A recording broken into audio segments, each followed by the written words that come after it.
Hi hello. मैं राजू गुनाही को YouTube channel बोलते बंदानी। आज हमारा जाहिए किचिंग के किचिंग जाहिए हमरा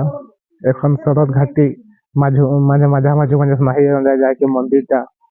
ওখানে পৌঁছলাইয়ে উঠিলে আমরা ঠাকুর মতো লাইন যাই করি কখন और रास्ता मन हमरा किचिंग के जहाँ बोली हमरा साहिक মানে আপনারা কম जाइए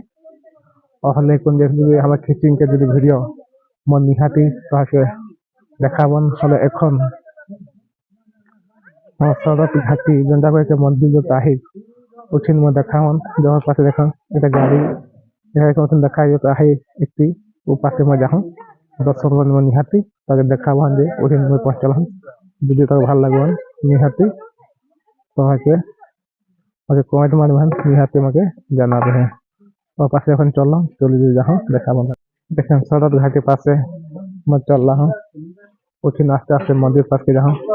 मंदिर पास के मैं दर्शन करी ग्रहण तो है जाना मन ताल के शरत घाटी माझा माझी मान जो मंदिर डाही मंदिर में हम देखे माँ सिंह सब लोग दर्शन करी ग्रहण दर्शन को सब लोग पूजा करी कि हमें गाड़ी आगत हमरा पूजा कर लिया सब लोग पूजा करी ग्रहण हमरा रास्ता में এখন যাব এখন আমরা যাব মানে একটা গাড়ি আবি আমার গাড়ি এখানে নাটা লাগ ডালে ওগা দেখেন মই ওগা মায়ের বেটা ফটো হাকিন ফটো হলা পরে আর কি ওকে ছোট বেটা ওকে সব অখর বা ওগা কমাই আল্লাহিন আমি কখন মই